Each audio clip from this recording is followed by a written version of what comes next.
اللهم صل وسلم وبارك على سيدنا ومولانا وحبيبنا محمد النبي الأمي وعلى آله وأصحابه وعترته بعدد كل معلوم لك وبعدد خلقك ورضا نفسك وزنة عرشك ومداد كلماتك.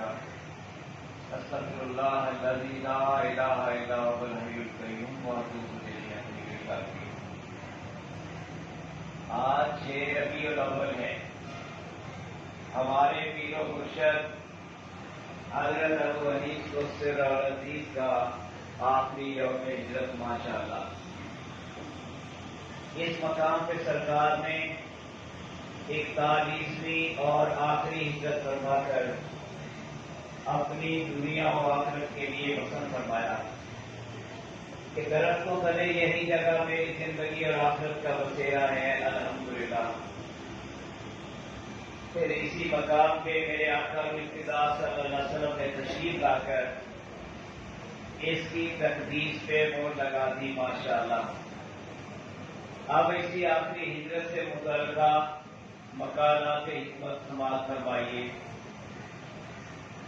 ان مقالات حکمت کی ترتیب و ترتیب ہمارے پیر و مرشد حضرت ابو انیس قدس العزیز کی محبوب ترین سعیدہ ساجدہ طاہرہ مجد نساء بیٹی صاحبزادی علی صدر اللہ تعالیٰ نے فرمائی، جن کے متعلق سرکار نے فرمایا بندہ اس سلسلہ حالیہ کے طالبانوں عقیدت مندان کو وصیت کرتا ہے کہ اگر کسی نے اس لڑکی کی بے ادبی کی، میری طریقت میں اس کا کوئی حصہ نہیں. انیس کا بے ادب میرے فیض سے محروم ہے.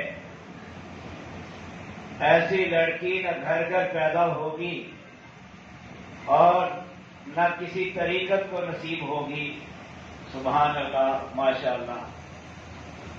کوئی بھی طلب و تمنا نہیں، نہ دینی نہ دنیوی. اگر کوئی ہے تو یہ اور صرف یہ کہ اسے اپنے آقا و ابا حضور کی محبت و خدمت نصیب ہو. اس کی خدمات و محبت قابل دید و داد ہیں اور یہی میری اور اس کی زندگی کا سرمایہ ہے. یا اللہ یہ سرمایہ حیات ملک و ملت کے لیے خیر و برکت کا موجب ہو. آمین. بسم اللہ الرحمن الرحیم. آخری یوم ہجرت. ہجرت اللہ کی راہ میں چلنے کا پیش خیمہ اور اس کا اجر اللہ ہی کے ذمے. میں نے 41 بار اللہ کی راہ میں صرف اللہ کی راہ میں ہجرت کی. 1367 سے لگاتار جاری ہے. ساری عمر مہاجر اللہ بن کر گزاری اور اللہ ہی بہتر جانتے ہیں کیسے کیسے حال میں گزری. ایک برکت بھری مجلس میں ایک نے ایک سے پوچھا کہ مہاجر اللہ کسے کہتے ہیں؟ جواب دیا کہ اللہ کا وہ بندہ جو اللہ کے فضل و کرم سے اپنے اللہ کے لیے جسمانی اور نفسیاتی اور روحانی لذات و جذبات و خواہشات کو ہمیشہ ہمیشہ کے لیے خیر بات کہا کرتا ہے. اور مہاجر اللہ کسی سامان کا پابند نہیں ہوتا. توکل تو اللہ اللہ کی راہ میں سفر کیا کرتا ہے. واللہ اعلم بالصواب.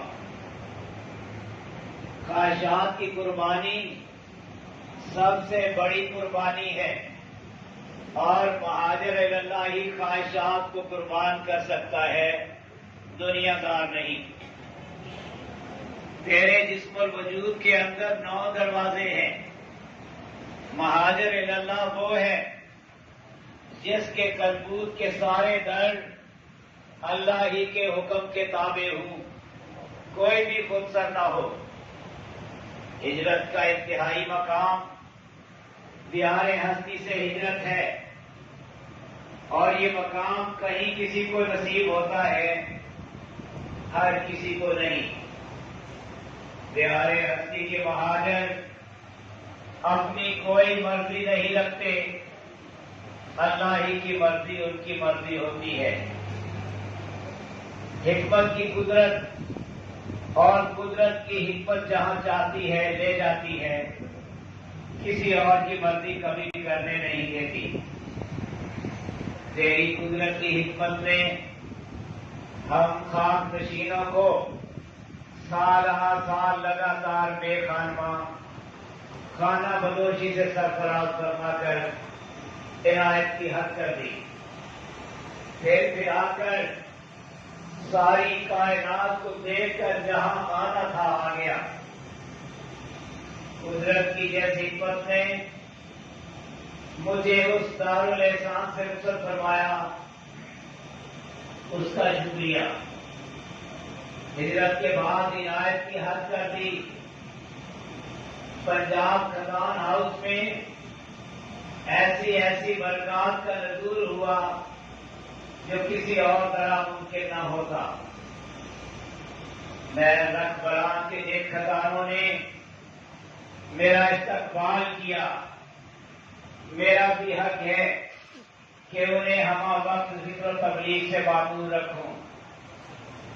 جنگل کی کانٹے دار جھاڑیوں نے مجھے خوش آمدید کہا، لپٹ لپٹ کر بولی، ہم تیری آمد کی شدت سے منتظر تھی، اب نہ جانا۔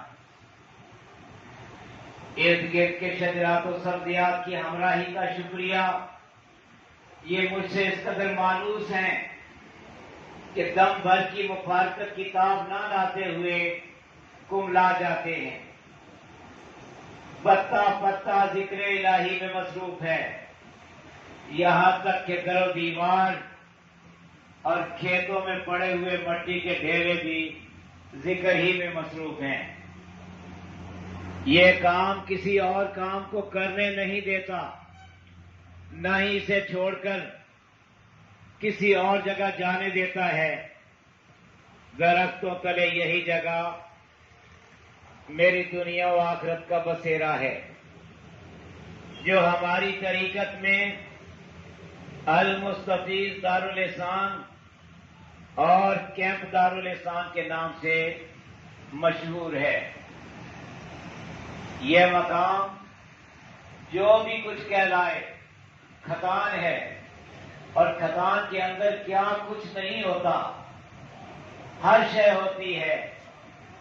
سکون ہوتا ہے اور تمکرت، سکون اور تمکرت آدمیت و انسانیت و بشریت کی مخصوص عنایات ہیں، اور مخصوص مقامات پہ نازل ہوتی ہیں ماشاءاللہ۔ اس وادی کے تصرفات و برکات کسی کے بھی گمان میں آ سکتے ہیں نہ سوا جب کوئی مقام 70,000 مقامات سے گزر کر کسی مقام کے روپ میں جلوہ نما ہوتا ہے۔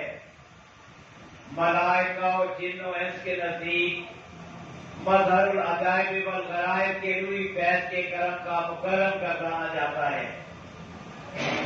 بعض مقام ایسے اہم ہوتے ہیں کہ دیکھنے میں تو کچھ نہیں، پر ارض و سما کے ہر مقام پہ گزر رکھتے ہیں۔ اس مقام پہ مرنے والے مرا نہیں کرتے، نہ ہی کوئی موت انہیں مار سکتی ہے، ابدی حیات کے امین ہوتے ہیں۔ سامعین کرام، اس مقام کی اس سے بڑی عظمت کیا ہو سکتی ہے کہ حضور اقدس صلی اللہ علیہ وسلم نے اس مقام کو شرف مہمانی بخشا۔ ماشاءاللہ، سرکار نے فرمایا، بلند ترین عطا اور اعلیٰ ترین عنایت یہ ہے کہ حضور اقدس و اکمل صلی اللہ علیہ وسلم کسی گھر کو اپنی مہمانی سے مشرف فرمائیں۔ کسی کا کسی کے گھر میں نزول فرمانا کوئی معمولی بات نہیں ہوتی. عرس اور میلاد المبارک کی تمام ادائیں اس گھر پہ چھا جاتی ہیں. کسی کے کہنے سے نہیں، جب آپ چاہتے ہیں جہاں چاہتے ہیں جاتے ہیں. بادشاہ جہاں بھی جاتے ہیں، عمراء وزراء ساتھ ہوتے ہیں، شیاطین و حاسدین بھگا دیے جاتے ہیں. یہی بادشاہوں کا دستور ہوتا ہے.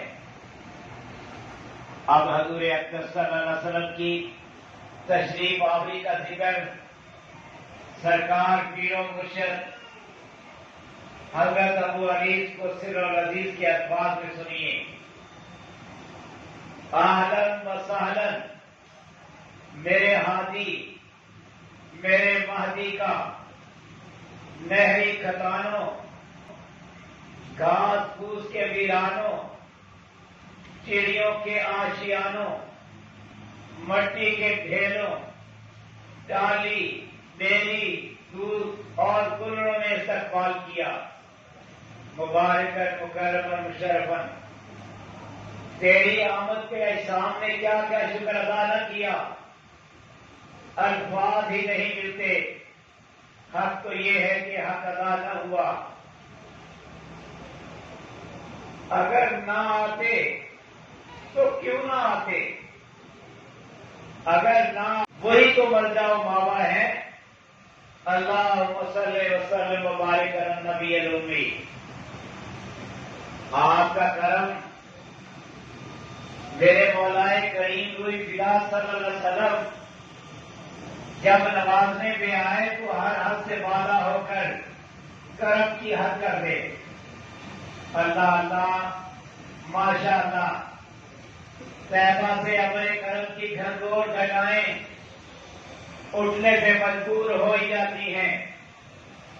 بطحا سے اٹھ کر ایک گمنام مقام کی طرف بڑھ کر ایک سائبان کی شکل میں سایہ فکن ہو کر رم جھم برسنے لگتی ہیں اور آن کی آن میں جذب کر دیتی ہیں. ہر طرف بہار آ جاتی ہے، ہر شے پہ مسرت چھا جاتی ہے، امید کا غنچہ کھل جاتا ہے، بے کسی کو سہارا مل جاتا ہے. میرے آقا صلی اللہ علیہ وسلم آپ جہاں کہیں جلوہ افروز ہوتے ہیں، دم بھر میں اجڑی ہوئی کائنات بسا دیتے ہیں، پل بھر میں بگڑی کو بنا دیتے ہیں. اسی طرح بنجر قدیم کو گل و گلزار اور خزاں رسیدہ کو نشک بہار. کوئی بھی اس فیض گستری سے معلوم نہیں رہتا. ماشاءاللہ، تیری کریمانہ نظر سے کیا ہوا. ہم و غم رخصت ہوئے، روتے تھے ہنسنے لگے. صدق اللہ و صدق رسولہ النبی الکریم صلی اللہ علیہ وسلم. فقر کے دو مقام ہیں، اصلی اور نقلی. نقلی مقام پہ نقلی احباب اور اصلی مقام پہ اصلی احباب عنایت ہوا کرتے ہیں. پہلی تبدیلی ماحول کی ہوتی ہے اور ماحول میں وفادار و جانثار دوست ہوتے ہیں جو شانشین ستارے کہلاتے ہیں. ظاہر و باطن ایک ہوتے ہیں، ایک قربا کی طرح یکجان ہوتے ہیں اور ادب و محبت کی آبرو ہوتے ہیں. ماشاءاللہ، سلطان کا عملہ سلطان ہی متصور ہوتا ہے. مالک کا وفادار و جانثار و معاون و معین ہوتا ہے، غیر نہیں کہلاتا. جو تیری منزل میں تیرا معاون نہیں، تیرا کچھ بھی نہیں اور نہ ہی تو اس کا. جنوں انس جو مجھ سے منسلک ہیں، میرے معاون بھی ہیں اور شریک کار بھی، میں ان کے لیے مغفرت کی دعا کرتا ہوں. آپ یہاں دعا کے لیے تشریف لائے ہیں، اللہ کا ذکر کریں اور درود شریف پڑھیں، اپنی اپنی دعا مانگیں اور قبولیت پہ ایمان لائیں۔ بندہ ہر کسی کا خیر خواہ اور دعا ہوا ہے، آنے والے ہر کسی کے لیے دعا کی۔ میرے مولائے کریم جانب بلال صلی اللہ علیہ وسلم کے فیض کے چشمے ابل رہے ہیں اور قیامت تک نہایت آب و تاب سے جاری و ساری رہیں گے۔ اللہ تبارک و تعالی ہمیں ان سے سیراب و شاداب ہونے کا شرف عنایت فرمائیں۔ اللہ کرے ہم خاک نشینوں پہ ہماری سرکار حضور اولیاء و اعلی روح فداء صلی اللہ علیہ وسلم کا فیض اقدس سدا جاری و ساری رہے، کبھی کم نہ ہو۔ آمین یا حی یا قیوم، الحمدللہ القیوم، واللہ خیر الرازقین، واللہ ذو الفضل العظیم۔